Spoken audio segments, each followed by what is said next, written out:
Sampai pada saat kodifikasi hadis, kodifikasi hukum Islam, tidak ada perempuan hadir untuk menentukan masa menstruasi perempuan berapa hari, harus Imam Syafi'i, bukan ulama perempuan.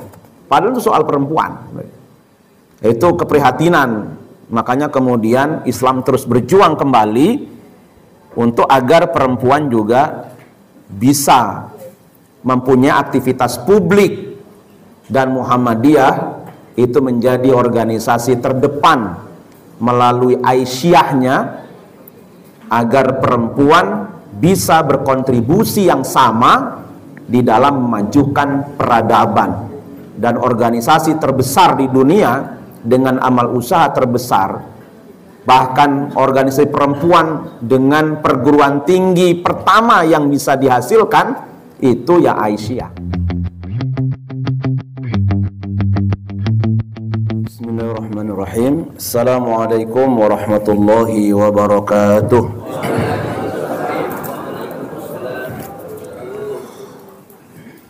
Innal hamdalillah nahmaduhu wa nasta'inuhu wa nastaghfiruh wa na'udzu billahi min shururi anfusina wa min sayyiati a'malina. May yahdihillahu fala mudilla lahu wa may yudlilhu fala hadiyalah. Ashhadu an la ilaha illallah wahdahu la syarika lah wa ashhadu anna Muhammadan abduhu wa rasuluhu la nabiyya ba'dah. Allahumma salli wa sallim ala nabiyyina Muhammadin wa ala alihi wa sahbihi ajma'in, amma ba'du. Bapak Ibu rahimakumullah, bagaimana kabarnya, sehat ya? Alhamdulillah. Ya, dilihat dari wajahnya seger, sehat semua. Alhamdulillah, Allah masih karuniai kita dengan banyak nikmat, nikmat sehat, nikmat sempat, nikmat iman, nikmat Islam, sehingga pada kesempatan pagi hari ini kita bisa melanjutkan kajian tafsir At-Tanwir kita. Mudah-mudahan beriring ridha Allah Subhanahu wa taala, apa yang kita pelajari bisa menjadi tambahan hidayah buat kita. Sholawat beriring salam mudah-mudahan senantiasa Allah limpah aturkan untuk junjungan kita Nabi Muhammad sallallahu alaihi wasallam. Ya, sebelumnya kita telah bahas ayat 159 sampai 162. Sekarang 163 sampai 164. Yang tema besarnya di bagian kedua ini oleh tafsir At-Tanwir diberikan tema besar tauhid dan kepatuhan kepada Allah serta implikasi hukumnya. Itu mulai ayat 163 sampai 242. Nah, di babnya ini tauhid sebagai dasar perbuatan. Nah, kita akan bahas di 163 164 ya. Yang perlu kita tanamkan terlebih dahulu satu keyakinan bahwa tauhid inilah sebenarnya yang menjadi inti dari semua ajaran agama yang diturunkan oleh Allah Subhanahu wa taala. Dan tauhid inilah yang telah menjadikan Islam ini cepat berkembangnya. Ya, cepat luar biasa. Jadi hanya butuh waktu 23 tahun kurang lebih, Islam sudah bisa diterima dengan baik oleh masyarakat di seluruh jazirah Arab waktu itu. Ini prestasi yang luar biasa besar, karena memang Allah bila berkehendak, Allah pasti menyiapkan sebab-sebabnya, sehingga kehendak Allah itu pasti terjadi. Karena ketika Allah menghendaki sesuatu, maka sebab-sebabnya itu dibuat oleh Allah, sehingga kejadian itu pasti akan terjadi.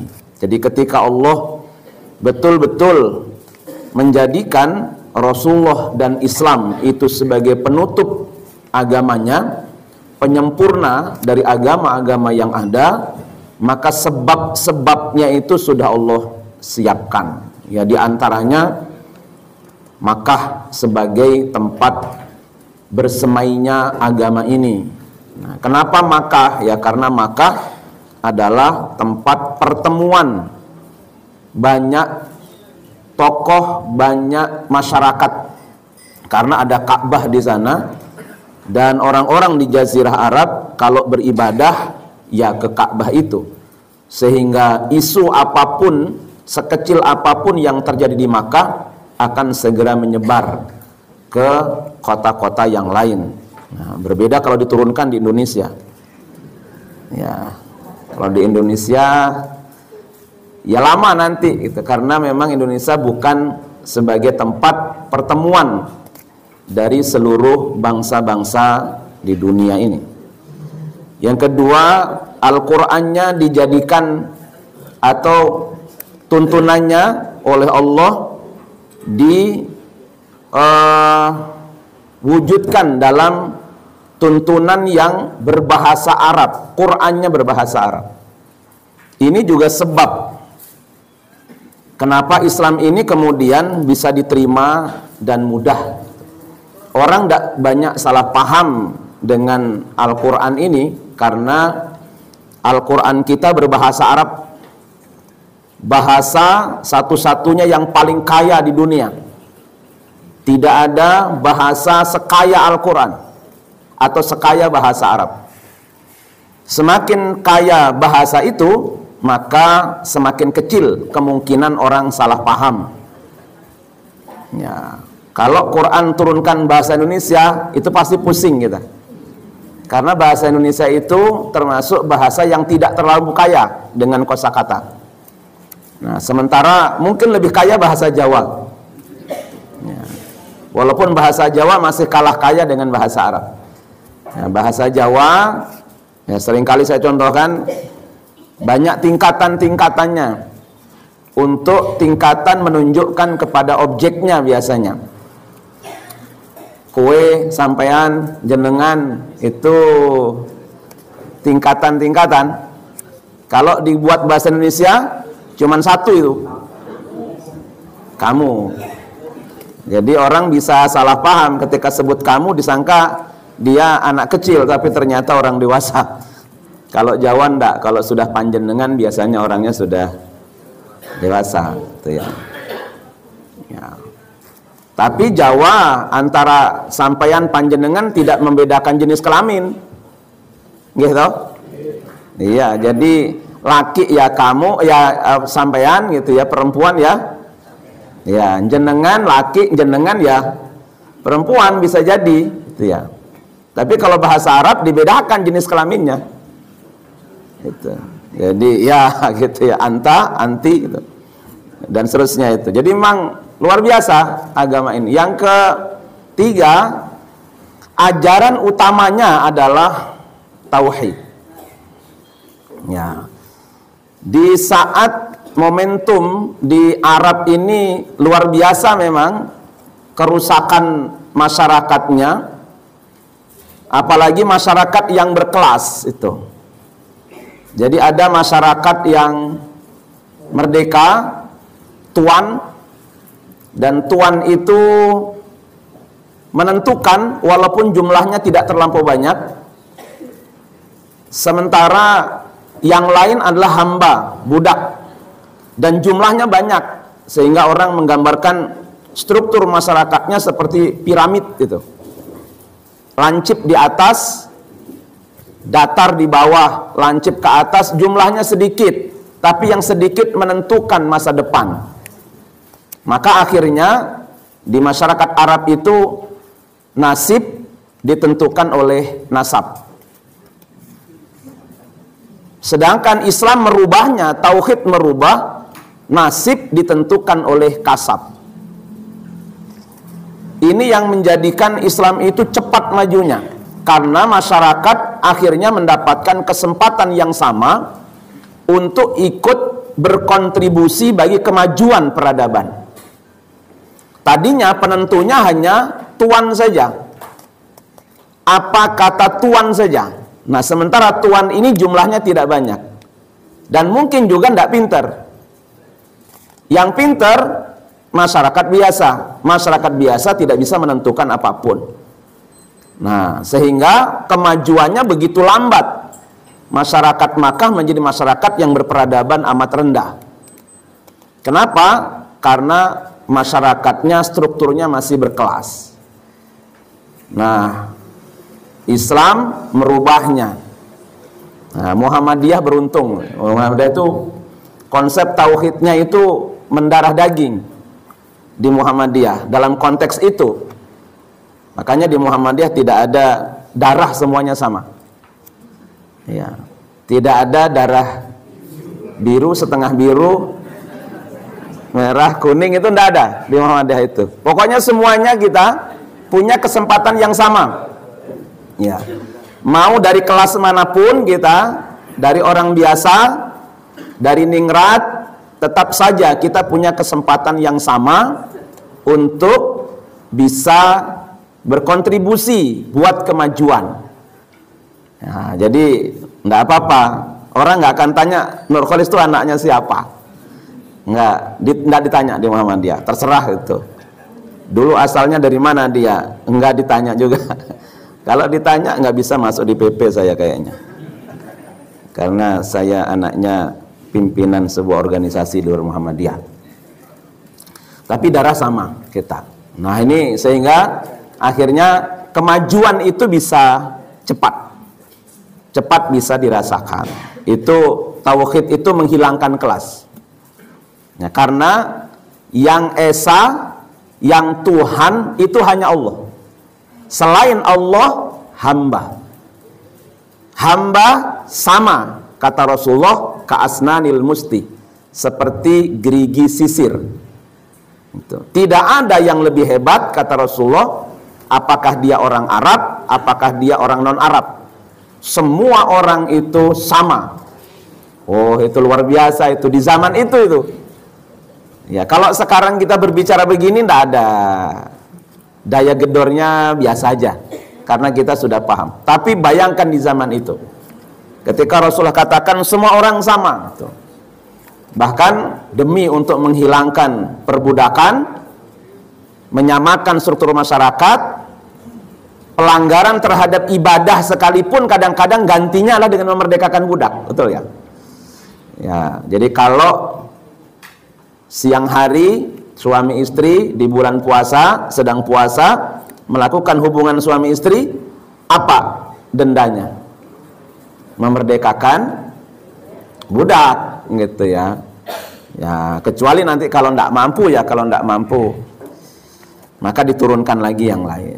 Itu upaya untuk, bahkan sampai di Islam itu dulunya boleh tuan itu berhubungan suami istri dengan budak perempuannya tanpa melalui pernikahan. Kenapa waktu itu dibolehkan? Itu karena anak yang lahir dari hubungan antara perempuan budak dengan laki-laki merdeka, maka anaknya menjadi anak yang merdeka. Gitu. Tapi kalau budak sama budak, selamanya anaknya akan jadi budak. Itu tradisi di masyarakat. Makanya supaya cepat persamaan tadi itu, nah boleh. Itu bukan karena Islamnya, tapi tradisi di masyarakat. Tradisi di masyarakat, kalau laki-laki merdeka berhubungan suami istri dengan budak dan akhirnya punya anak, maka anaknya itu menjadi merdeka, bukan budak lagi. Oh, itu luar biasa. Oke, kita masuk ke ayatnya. A'udzu billahi minasy syaithanir rajim.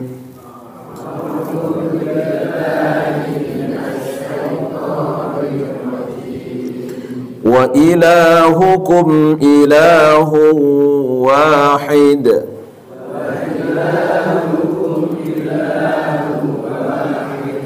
La ilaha illa huwar rahmanur rahim.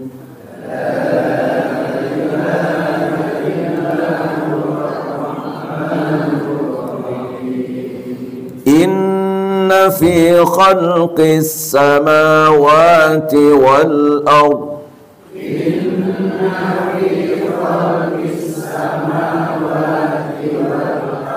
واختلاف الليل والنهار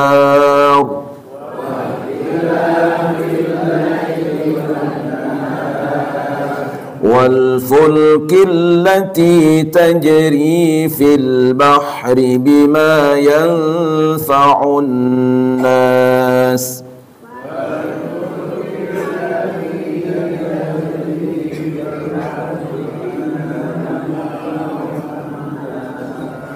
وما أنزل الله من السماء من ماء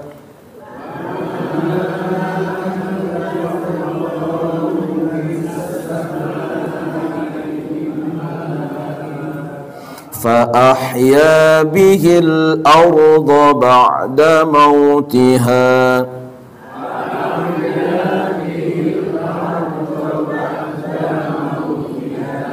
وبث فيها من كل دابة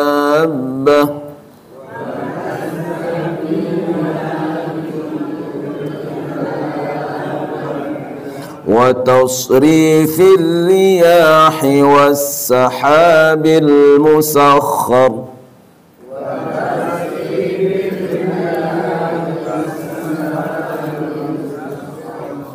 والسحاب المسخر بين السماء والأرض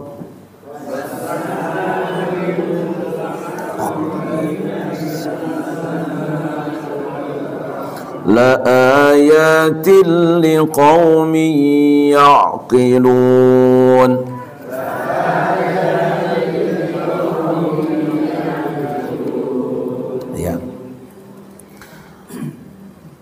Jadi menurut Ibnu Asyur yang dikutip oleh tafsir At-Tanwir ini, bahwa ayat yang terletak sebelum ayat 163 yang barusan kita baca ini, itu disebutkan tentang ancaman atau hukuman bagi orang-orang yang melakukan kemusyrikan, yaitu berupa laknat dan kekekalan di neraka.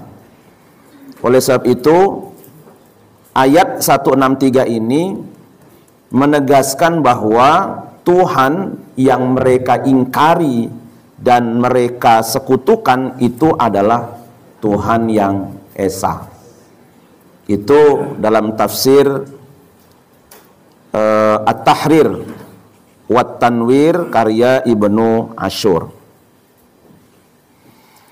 Nah, inti pokok dari apa yang terkandung di 163 ini tentang keesaan Allah dan Tuhan semesta alam ini. Itu ditegaskan di awal surat, wa ilahukum ilahu wahid. Nah, wa ilahukum ilahu wahid, Tuhanmu adalah Tuhan yang esa. Nah, kata ilah, ilahun itu di dalam bahasa Indonesia kan selalu diterjemahkan dengan Tuhan dengan T kecil. Ya, Tuhan dengan T kecil, karena ada Tuhan dengan T besar. Nah, itu ilahun. Kalau menurut pakar bahasa Ar-Raghib Al-Asfahani, kata ilahun itu diartikan dengan ma'budun. Ya. Ma'budun maknanya lah yang disembah dan yang diibadahi. Itu kalau dalam pemahaman ahli bahasa Ar-Raghib Al-Asfahani. Nah, nanti Ibnu Taimiyah beliau punya penjelasan tentang makna ilahun itu. Jadi ilahun, Tuhan, itu bagi Ibnu Taimiyah maknanya adalah setiap yang diidolakan serta disembah dengan penuh kecintaan, ketundukan, penghormatan, dan kemuliaan. Kalau bahasa dalam buku beliau, huwallazi yu'allahu fayu'badu mahabbatan wa inabatan wa ijlalan wa ikraman.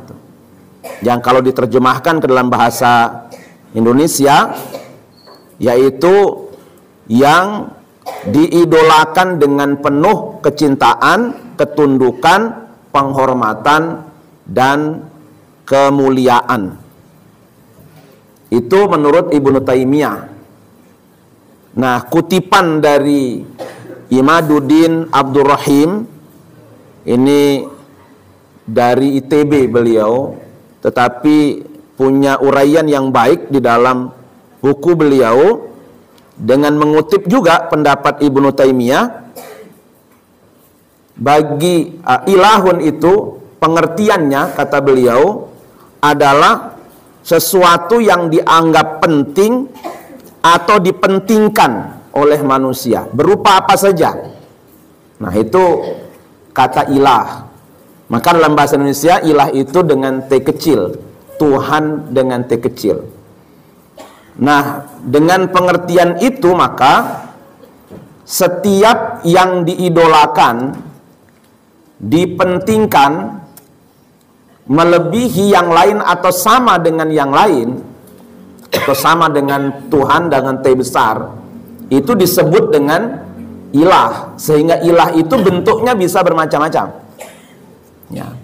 Karena yang diidolakan oleh manusia itu kan beragam. Ada orang yang mengidolakan harta karena itu yang dianggap paling penting dalam hidupnya. Maka orang tersebut bisa menghambakan diri kepada harta itu, sehingga yang bersangkutan untuk mendapatkannya itu biasanya bisa didapatkan dengan segala cara, sekalipun cara yang dilakukan mungkin bertentangan dengan norma-norma atau nilai-nilai luhur yang ada di masyarakat, apalagi nilai-nilai agama. Itu bisa jadi, ya. Nah, ini kalau sudah semacam ini gitu ya, dalam kondisi yang lagi hangat, bukan hangat, bukan panas sekarang itu, panas luar biasa gitu ya, bukan hanya suhunya kita ini, suhu, tapi eskalasi politiknya juga luar biasa. Ini hangat, ya, panas itu ya. Nah, sementara masyarakat kita kebanyakan itu masih banyak yang menghambakan diri dengan harta itu. Kepentingan terhadap harta itu jauh lebih tinggi daripada yang lain. Gitu. Nah, sehingga ini menjadi rawan nanti akhirnya dengan money politik.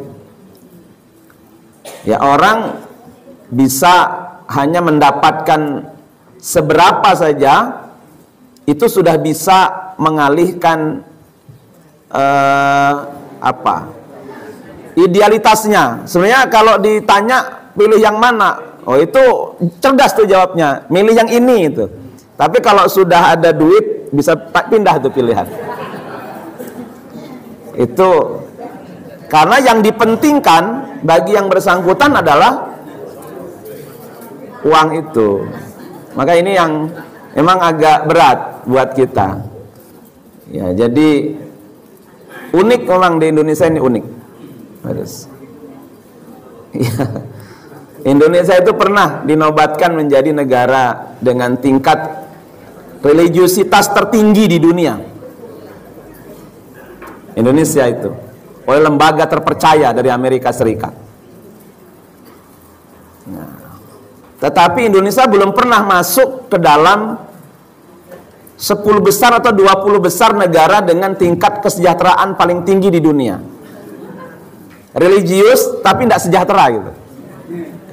Karena yang 5 tahun berturut-turut mendapatkan peringkat sebagai negara paling sejahtera adalah Finlandia. Ya, Finlandia. Nah, beliau ini padahal sepertiga masyarakatnya ateis tuh. tapi hidupnya sejahtera itu. Kalau kita religius, cuman urutan ke 87, 83 dari sisi sejahtera. Nah, ternyata kalau religius itu kaitannya dengan ketenangan. Maka orang Indonesia itu walaupun tersiksa ya tenang-tenang saja. Sabar katanya. Sabar itu disayang oleh Allah. Ini ujian. Wah, gitu ya. Orang yang agamis dia akan segera tensinya segera turun. Tadinya agak emosi tapi sabar. Ini ujian dari Allah. Langsung turun. Tenang. Itu hebatnya orang agamis. Sebenarnya tinggal nambah satu lagi, agamis dan sejahtera harusnya. Itu pasti akan hebat. Kecuali tujuan Muhammadiyah, baldatun thayyibatun wa rabbun ghafur, itu tercapai. Nah, makanya kita harus kuat ideologi atau harus kuat ketauhidan kita kepada Allah. Ada juga yang mungkin ilah itu bentuknya adalah jabatan. Itu bisa jadi. Ya. Akhirnya bisa mengalahkan kepatutan, mengalahkan norma-norma masyarakat, bahkan juga nilai-nilai agama demi untuk mempertahankan atau mendapatkan jabatan. Itu berarti jabatan sudah menjadi ilah dalam pengertian Ibnu Taimiyah tadi. Itu sudah menjadi ilah. Atau mungkin kesenangan diri kita, hawa nafsu kita itu bisa menjadi ilah itu, karena ada ayat aro'aita manittakhadha ilahahu hawahu. Hawa, nafsu. Nafsu makan kadang-kadang juga bisa menjadi ilah tuh Pak. Iya. Karena kita menjadi tidak patuh kepada Allah. Allah sampaikan, ya ayyuhalladzina amanu kulu min thayyibati ma razaqnakum. Al-Baqarah. Wahai orang-orang yang beriman, makanlah oleh kalian semua adalah makanan yang thayyib yang telah kami rizkikan kepada kalian. Nah, itu kan perintah Allah. Tapi karena nafsu kita, ya, akhirnya ayat itu tidak pernah menjadi perhatian serius buat kita, lebih menturutkan nafsu. Lah kan wis jelas, bahkan kata dokter sudah kolesterol tinggi. Tapi memang senangan kita itu jeroan. Ya, jeroan enak. Apa kata kita, wis gak apa-apa Bu, didahar mawon, sing penting mangke ampun cedak-cedak laboratorium mawon. Ampun cedak-cedak ini rasa dipriksake nang dokter ya Bu, didahar wae. Itu kita ngeyel memperturutkan keinginan kita, nafsu kita ketimbang mengindahkan ayat Al-Qur'an. Akhirnya juga bermasalah memang akhirnya. Kalau kita ini nggak melaksanakan perintah Allah, ya memang akan bermasalah. Karena setiap perintah Allah itu bukan untuk Allah, kebaikannya untuk kita. Ya. Akhirnya ya kayak kita inilah modelnya wis. Ini termasuk orang-orang yang durhaka, potongan-potongan kayak saya barangkali. Iya. Kita ini mentauhidkan Allah kalau nang masjid itu ya, kalau pas baca Quran itu. Tapi nang warung ora pernah kita itu. Mentauhidkan Allah itu, wah Allah nomor sekian lah pokoknya. Jangan ikut-ikut, ya Allah ya saya mau makan, walaupun makannya basmalah itu. Bismillahirrahmanirrahim. Bahkan juga membaca Allahumma barik lana fima razaqtana. Tapi sudah nggak diindahkan lagi. Wes usia 45 wes mulai wes. Angger selungguh dilut wes mulai keringgingan semacam-macam gitu ya. Itu. Panas kipas angin. Kipas angin tangi langsung masuk. Oh repot tadi itu pokoknya wes. Itu goro-goro ya mau itu. Kita masih belum sempurna mentauhidkan Allah, masih menjadikan ilah yang lain selain Allah Subhanahu wa taala. Itu. Ya kita harus introspeksi memang Pak. Ya, kita mungkin sudah mentauhidkan Allah dalam kaitan syariat. Salat ya wis tertib, bahkan kita berusaha jamaah. Ya, puasa ya sudah puasa wajib, bahkan juga sunnah. Zakat yang wajib iya, tapi sedekah, infak juga kita laksanakan. Apalagi bukan hanya haji, umroh juga berkali-kali. Dalam hal itu ya kita nggak khawatir lah. Nah, tapi yang itu unsurnya hanya bisa menenangkan di hati, sholat, puasa, zakat, hati. Tapi bisa jadi kita tidak sejahtera karena kita tidak mentauhidkan Allah dalam satu hal yang lain gitu ya. Termasuk yang tadi lah, kayak contoh sederhana tapi yang lain kan banyak. Misalkan makan gitu. Karena saya ngerasakan ini, saya udah diskusi terus sama istri kalau lagi ini ya, ini kita karena durhaka sama Allah gitu ya, karena ngerasa masih muda ya, angger bengi wes nengangkringan ya, mesti njuk bakar ke sate bruto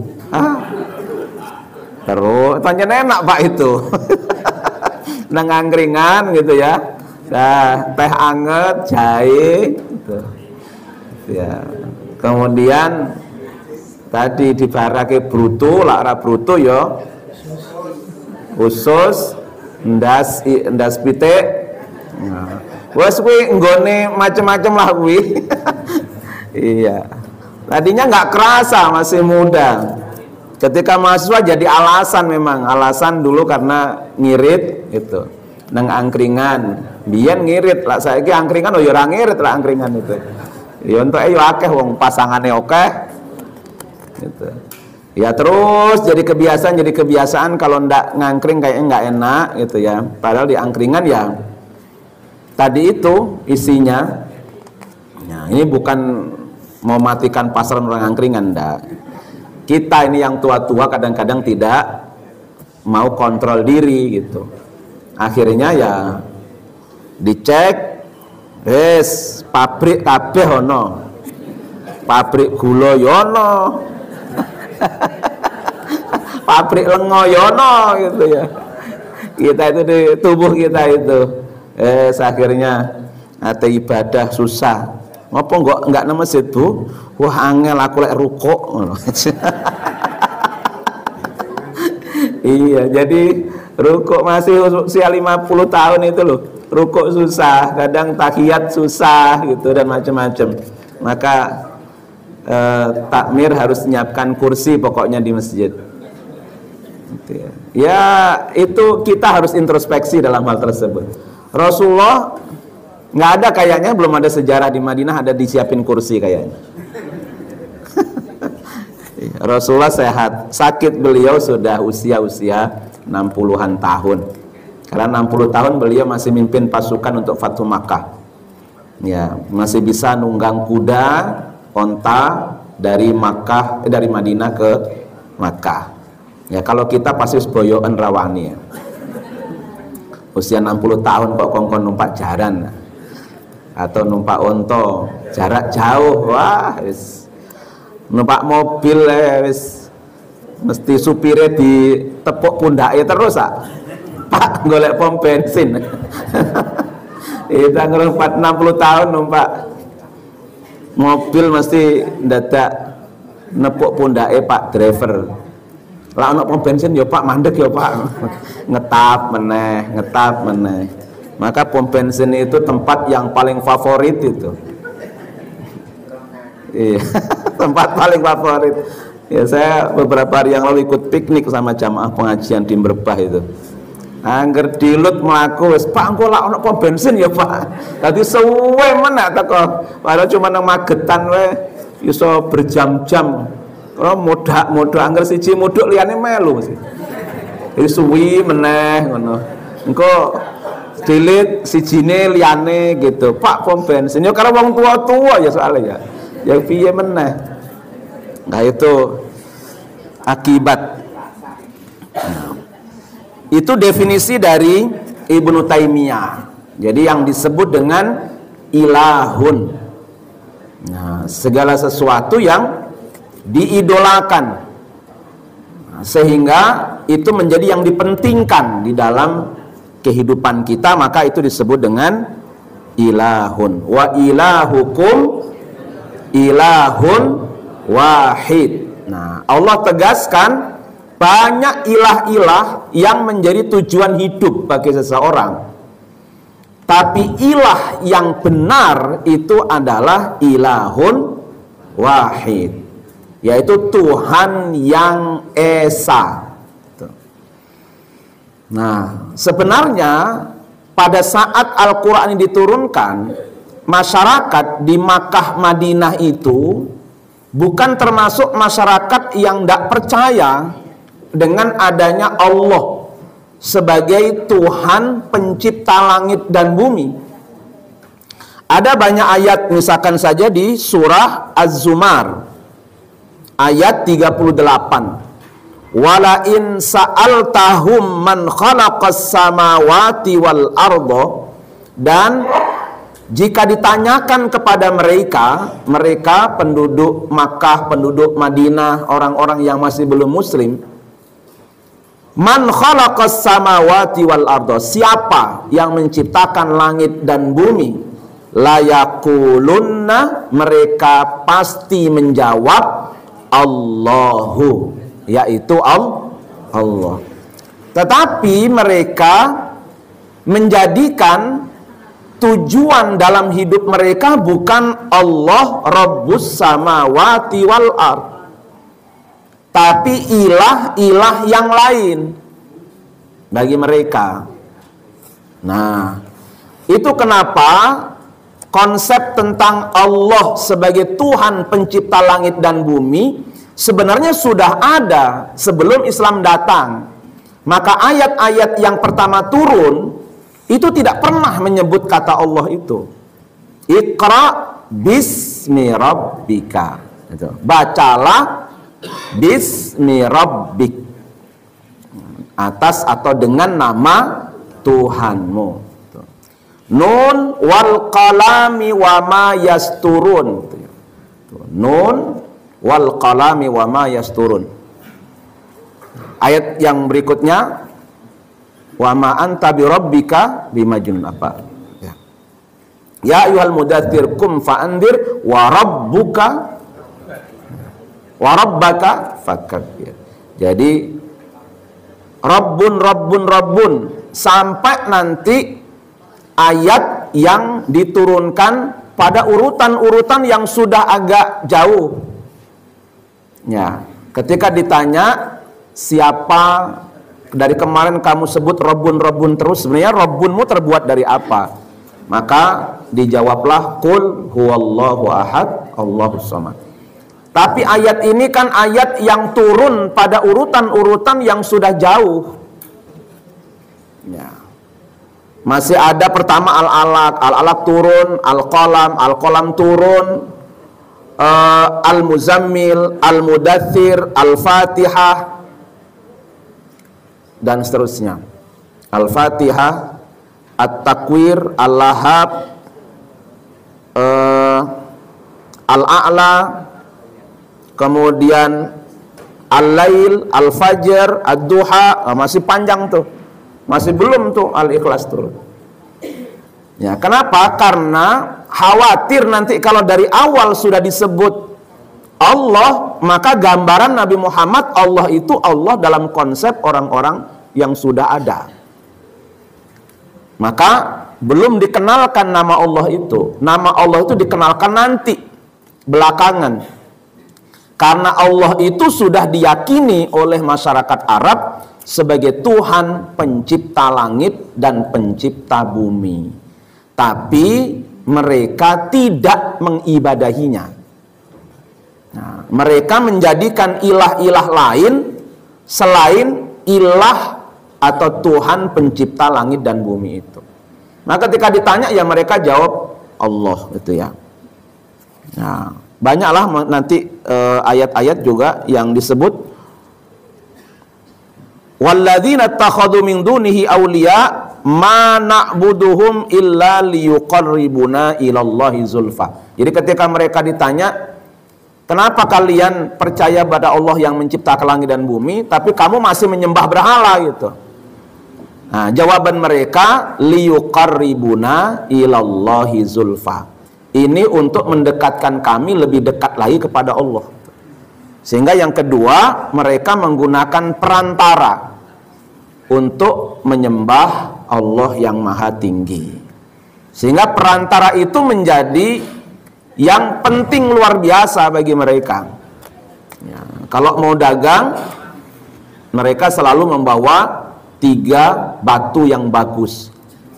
Ya, 2 batunya nanti untuk tungku kalau mereka masak di tengah perjalanan, yang satunya mereka jadikan sesembahan. Tuh. Kemudian kadang-kadang mereka juga dalam berdagang, di samping membawa onta untuk kendaraan, juga membawa onta betina yang bunting. Apa fungsi onta betina yang bunting itu? Itu nanti di tengah perjalanan ketika nanti mereka mengalami masalah, butuh pertolongan, onta buntingnya akan disuruh untuk mengencingi gundukan yang mereka sudah buat dari pasir. Nanti setelah dikencingi oleh onta betina, mereka sembah. Macam-macam. Itu bentuk-bentuk dahulu. Tapi bentuk-bentuk hari ini jauh lebih variatif, Pak. Lebih banyak lagi kalau sekarang itu. Iya, ya lebih banyak lagi. Jadi Tuhan di samping Allah, nanti di ayat berikutnya itu ya, di ayat setelah ayat ini akan lebih jelas lagi.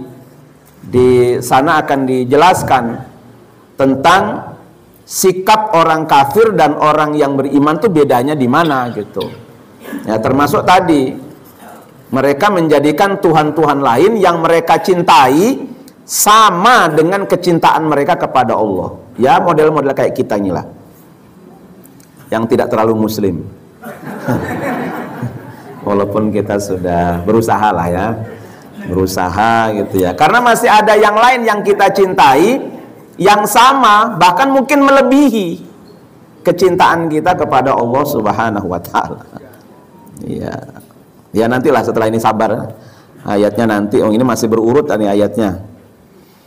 Wa ilahukum ilahu wahid la ilaha illa huwa.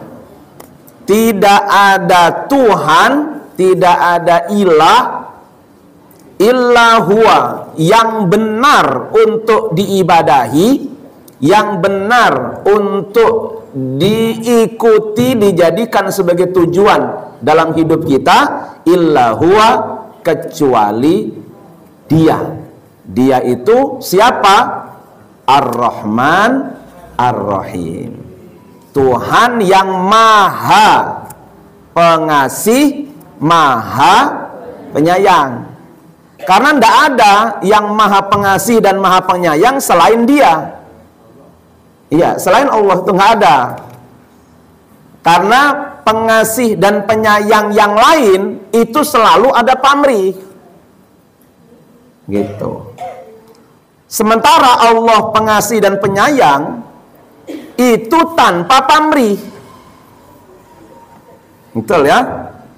Allah tidak pamrih ketika Allah memberikan kepada kita anugerah oksigen, paru-paru yang bisa bekerja dengan baik. Mau dia beribadah kepada Allah atau tidak mengibadahinya, tetap saja Allah berikan itu. Coba panjenengan, iki dinai ora matur nuwun, apa? Ojo sampai gitu ya. Gitu, bocah iki wis biyen aku sing nyekolahke, saiki wis dadi wong, minyak omahku wae ora titenono le. Itu kita itu. Iya. Karena semuanya ada pamrih kita. Orang tua terhadap anaknya pamrih enggak? Pamrih. Engko lah aku wis tuwa, muga-muga ana sing. Kenapa kita butuh anak itu? Butuh karena kita juga membutuhkan. Nah, padahal orang tua pada anak itu sayangnya kayak apa? Ya. Dia akan sembunyikan lelahnya demi anaknya. Dia akan sembunyikan kantuknya demi anaknya, tapi tetap masih pamrih. Minimal pamrih doanya kita. Mudah-mudahan anak saya menjadi anak yang soleh yang nanti akan mendoakan. Oh, pamrih juga kita. Nah, bahkan mungkin bapak-bapak yang suka melihara ayam itu, yang ayamnya dimandiin sebelum orangnya mandi itu loh. Iya kan? Makanannya lebih mahal daripada makan buat anak istri. Itu. Orang katakan orang itu sayang banget ya sama ayamnya ya. Dianya belum mandi, ayamnya sudah dimandiin. Gitu. Apa dia memang sayang betul? Enggak. Supaya nanti kalau betul-betul sudah ada lomba diadu, menang. Regane dilarang. Atau minimal engko ben cepet gede tak gonong pasar tak dol. Iya toh Bu. Bahkan kita bantu orang lain saja sama. Ketika kita bantu orang lain, ini ada orang kok hidupnya kurang beruntung kata kita. Sementara kita orang yang ada, kemudian kita bantu. Itu buat dia atau buat kita? Buat kita. Apa? Menghilangkan rasa sakit di dada kita. Karena kalau kita nggak bantu, perasaan itu akan terus menggelayut di pikiran kita. Tidur ndak nyaman kita, piye yo apa anak wis madang durung, kayak daerah duwe sing dimasak itu. Tapi kalau jenengan kasih dia beras, kasih apa, tidur kita jadi nyenyak. Nah, buat siapa kalau begitu? Ini buat kita sebenarnya gitu kalau kita bantu itu. Sekarang jenengan bantu Palestina misalkan saja. Itu buat mereka? Enggak, buat kita. Karena kita gelisah tiap hari itu. Ngelihat mereka susah makan, kita makan tidak nyaman. Ini makan, mereka ini wah GoFood mulu kita. Sementara ada saudara kita yang sulit makan. Akhirnya supaya kita nyaman makannya, kita sisihkan uang kita juga untuk mereka. Nah, menyisihkan uang buat mereka itu hakikatnya bukan buat mereka, supaya kita kalau makan enak. Itu orang yang paling baik loh Pak sudah tuh. Masih aja pamrih. Maka tidak ada memang yang maha pengasih, maha penyayang selain dia. Buktinya kita durhaka, nikmatnya tetap tidak dikurangi juga. Coba kalau kita yang menciptakan langit dan bumi ini, sudah kita habiskan dari kemarin, Bu.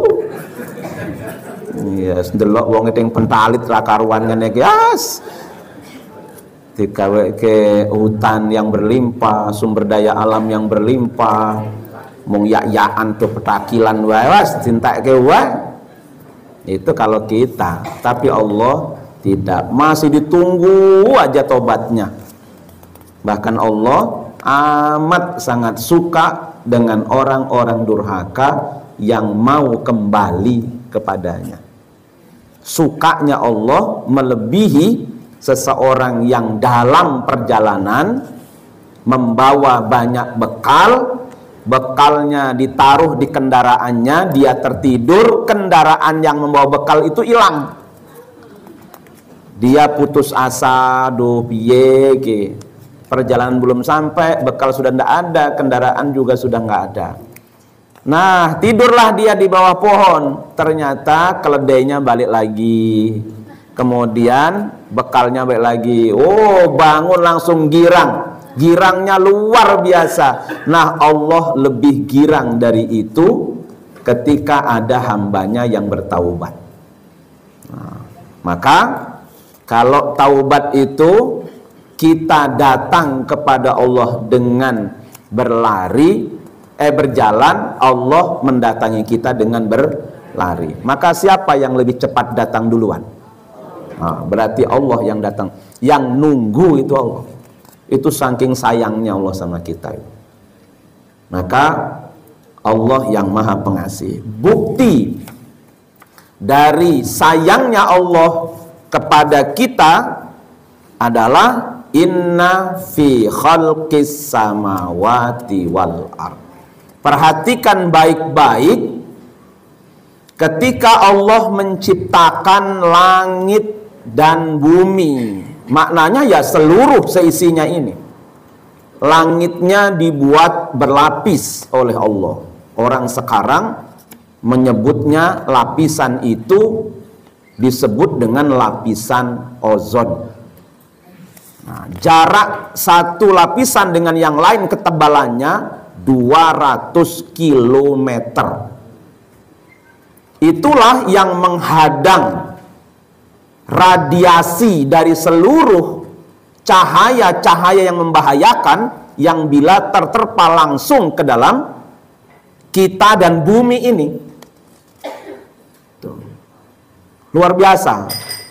Allah ciptakan matahari dengan cahaya yang dibutuhkan oleh seluruh penduduk bumi, tetapi juga cahaya itu mengandung bahaya sebenarnya kalau tertimpa secara langsung. Nah, siapapun yang terkena pasti akan kebakar, padahal butuh dengan itu. Dibuatkanlah penghadangnya oleh Allah sehingga kita mendapatkan cahayanya, tetapi kita tidak terpapar dengan radiasinya. Subhanallah. Ya, itu dijadikan buminya datar enak, padahal bumi itu sebenarnya bulat. Tapi jenengan nggak akan pernah ke ujung dunia manapun kok berjalan kok terbalik itu, nggak pernah jenengan. Ya datar saja sepertinya. Itu dibuat sedemikian rupa oleh Allah Subhanahu wa taala untuk kenyamanan penduduk bumi ini, sehingga bumi layak untuk ditinggali dengan baik oleh kita. Mau durhaka mau tidak durhaka sama saja itu. Ya tadi kan sudah kita contohin tuh. Jadi yang di Finlandia saja, yang ateis saja sejahtera itu. Ya, hidupnya sejahtera, walaupun tingkat bunuh dirinya juga lumayan mereka, karena tidak agamis. Orang yang agamis tingkat bunuh dirinya agak rendah. Di Indonesia itu agak rendah, walaupun sudah mulai. Berarti kan tingkat agamisnya sudah mulai turun. Kan mahasiswa sudah berkali-kali nih, ya mahasiswa berturut-turut. Makanya Dekan Fakultas Psikologi UAD itu sudah mencoba di milad dia yang kemarin, mencoba untuk melakukan screening terhadap potensi bunuh diri bagi mahasiswa psikologi UAD. 60% mereka tidak normal, dan 11%-nya punya potensi mereka untuk bunuh diri. Nah, habis kita wisuda ini, saya sudah siap nih mau wisuda nih. Ya, habis wisuda kita mau diskusi, mau kita minta beliau untuk melakukan screening juga di fakultas yang lain. Karena sudah mulai agak mengkhawatirkan, segera nanti yang memang terdetek mereka punya potensi untuk melakukan tindakan bunuh diri ketika ada masalah, itu segera ditangani. Ya karena tadi Pak, tingkat itu. Ya gimana anak-anak kita sudah nggak mau sholat toh? Udah sulit anak kita sholat itu. Ya situlah faktanya akhirnya. Kerusakan ya luar biasa. Jadi kita itu tahan itu karena kita tuh sholatnya rajin. Gitu. Kalau yang orang-orang tidak rajin sholat itu mudah memang goyah itu. Apalagi sudah trennya kayak begitu. Tiba-tiba dia minum pil 2 tablet diminum semua tuh. Kasus yang kemarin itu. Dan sudah bilang sama temennya tuh itu, aku lak terjun teko kene iki kira-kira mati apa ora ya? Ngono kowe. Tapi temennya kan ndak ngerai toh bahwa dia akan lakukan itu. Nah, minum pil sampai 2 tablet diminum semua. Ya, habis itu ditangani di PKU. Oleh PKU dikembalikan. Pas dikembalikan ke asrama itulah temennya harus ngoceli tapi nggak kuat. Ketika dia mau terjun itu kan sebenarnya ketahuan oleh temennya. Digoceli tapi temennya nggak kuat. Terjun, mati itu Pak. Nyoba. Ya. Oke, waktunya ya. Masih ada waktu beberapa, nanti yang lain bisa dibaca lah, ini bukti saja bagi kemaha rohmanan rohimnya Allah. Masih ada waktu 5 menit kali. Nggih, saya buka pertanyaan, monggo. Ada kalimat hawa dan ditambahkan hawa nafsu. Iya. Pertanyaan saya itu bedanya hawa saja dengan hawa nafsu sudah benar. Iya. Kalau hawa nafsu memang kita harus hindari. Tapi kalau nafsu, nafsu makan, nafsu seks harus kita pelihara, kita kendalikan gitu ya. Itu bagaimana? Nggih. Hawa nafsu itu bahasa Indonesia ya. Iya, tapi tidak ada dalam teks keagamaan kita hawa nafsu kalau Al-Quran. Ya hawa gitu aja. Yang oleh kita akhirnya diartikan dengan nafsu. Maka hawa ini kan juga, atau nafsu itu kan juga anugerah yang diberikan oleh Allah. Sehingga kalau terjadi pada kita manusia, kita diminta untuk mengendalikan sebenarnya. Ya. Jangan dimatikan, karena yang membuat daya dorong kita itu nafsu itu. Nafsu itu daya dorong kita untuk berbuat. Ya.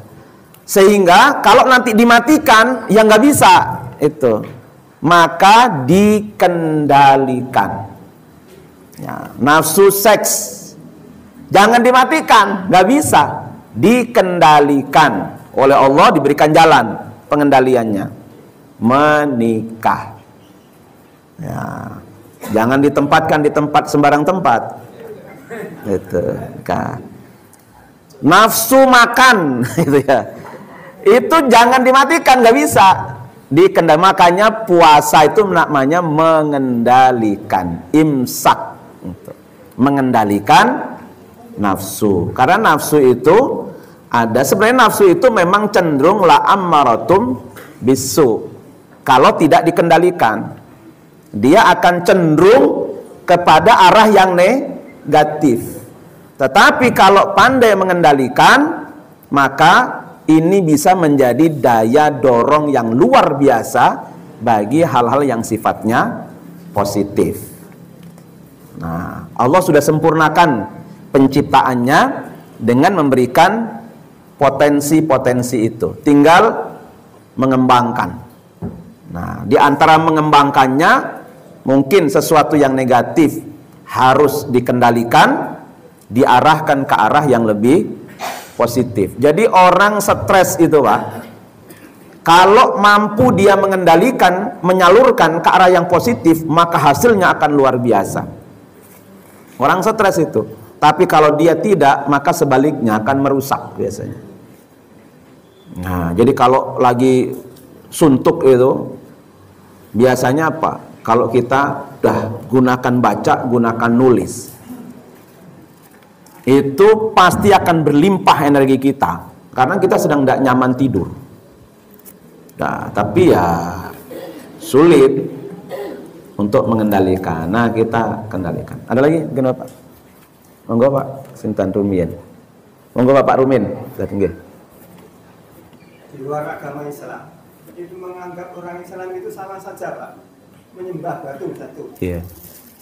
Bagaimana menjelaskan kepada mereka bahwa kita itu tidak sama? Itu yang pertama. Yang kedua, saya berandai-andai, andai kata suatu saat Ka'bah itu tidak ada, lalu kita kalau sholat itu menghadap kemana? Kasih. Berandai ya. Walaupun nggak akan terjadi ya, tapi seandainya terjadi. Yang pertama, jadi kita menuduh mereka pasang salib, kemudian ada di depannya mereka menyembah. Itu kata orang Islam. Oh, sama aja, orang Islam juga iya. Orang Islam menjadikan Ka'bah batu juga, itu dalam pandangan mereka. Ya. Orang mengelilingi Ka'bah itu karena perintah Allah, Pak. Kita tidak menyembahnya. Bahkan Hajar Aswad kita cium itu, kata Umar bin Khattab, kalau Rasulullah tidak lakukan, saya tidak lakukan loh. Ini karena Rasulullah lakukan saja, kami ikuti. Jadi ketaatan kita ketika kita tawaf, sholat menghadap ke arah kiblat, karena itu perintah dari Allah SWT. Nah, sementara ada ndak perintah mereka untuk lakukan itu? Nah, yang mereka lakukan.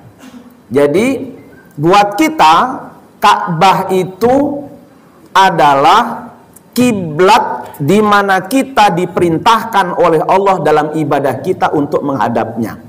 Kalau Allah tidak perintahkan, kita pun juga tidak menghadapnya. Karena bagi kita kemuliaan Ka'bah itu karena Allah yang memuliakan dan Allah yang perintahkan, bukan kita yang menjadikan dia mulia. Itu bedanya. Artinya nanti seandainya tidak ada perintah itu, ya itu akan menjadi batu biasa saja.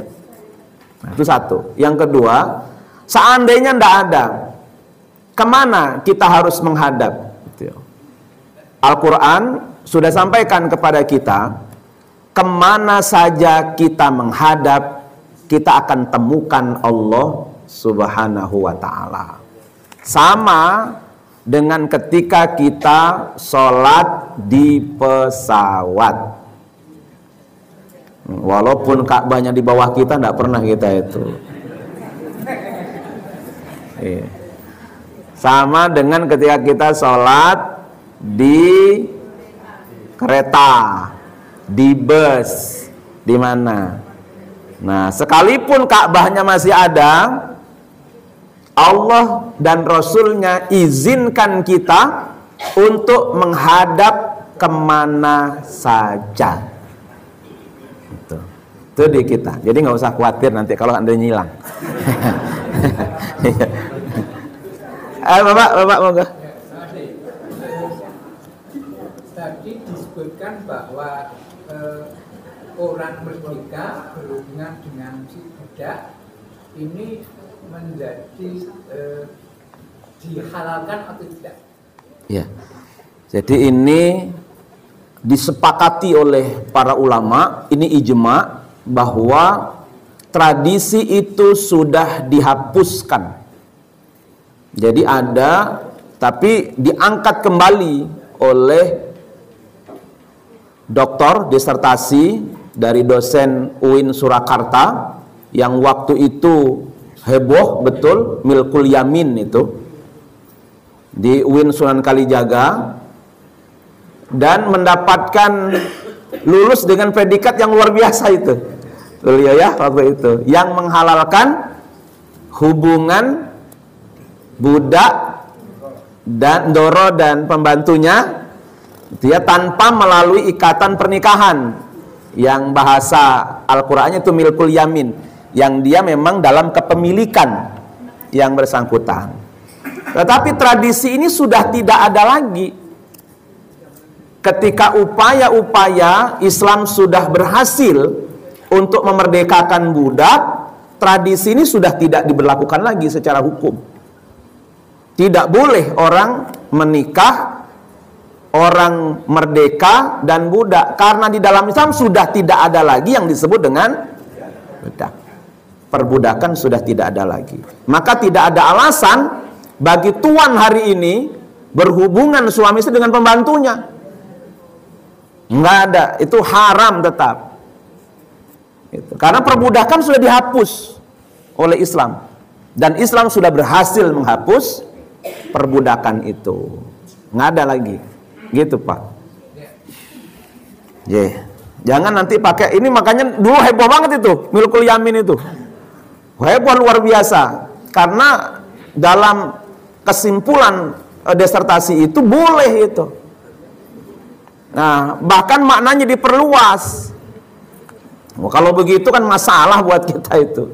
Sementara sekarang masih belum hilang Pak, dalam kesadaran di alam bawah sadar, tidak hilang secara keseluruhan bagi masyarakat tertentu di Arab sana yang sering masih menganggap pembantu itu sebagai. Jadi itu nanti jadi bahaya akhirnya kalau ini terjadi kembali. Rasulullah sudah berhasil untuk memerdekakan, untuk menyamakan derajat manusia, tetapi memang nanti sepeninggal Rasulullah sampai nanti setelah Khalifah Ali bin Abi Thalib, perbudakan seperti dihidupkan lagi oleh umat Islam itu. Ya, tetapi ini sudah jauh. Ya sama kan, Rasulullah menarik perempuan kuat-kuat dari rumah supaya mereka bisa berpartisipasi di dunia publik, sehingga begitu banyak sahabiah yang menjadi ulama perawi hadis. Tetapi sampai di abad kedua Hijriah, ketika hadis dibukukan, sedikit sekali perempuan yang menjadi ulama perawi hadis, karena perempuan dikembalikan lagi oleh umat Islam di rumah lagi. Perjuangan Rasulullah mengeluarkannya setelah Rasulullah berusaha untuk menarik perempuan ke rumah lagi, sampai pada saat kodifikasi hadis, kodifikasi hukum Islam, tidak ada perempuan hadir untuk menentukan masa menstruasi perempuan berapa hari. Harus Imam Syafi'i, bukan ulama perempuan. Padahal itu soal perempuan. Itu keprihatinan. Makanya kemudian Islam terus berjuang kembali untuk agar perempuan juga bisa mempunyai aktivitas publik. Dan Muhammadiyah itu menjadi organisasi terdepan melalui Aisyahnya, agar perempuan bisa berkontribusi yang sama di dalam memajukan peradaban. Dan organisasi terbesar di dunia dengan amal usaha terbesar, bahkan organisasi perempuan dengan perguruan tinggi pertama yang bisa dihasilkan, itu ya Aisyah. Sekarang sudah banyak PTMA, perguruan tinggi Aisyah sudah mulai banyak sekarang yang lahir dari organisasi keperempuanan. Nggak ada di dunia ini yang bisa dirikan, Bu, kecuali tepuk tanganlah buat Aisyah ya. Hidup Aisyah. Tapi Aisyah tidak akan keluar kalau tidak ada Muhammadiyah. Karena bapaknya yang mengizinkan. Karena bapak-bapak di Muhammadiyah baik-baik. Ya sana Bu lah aktivitas di Aisyah. Nah, gitu ya. Ya, kurang lebihnya mohon maaf. Saya kembalikan ke membawa acara. Assalamualaikum warahmatullahi wabarakatuh.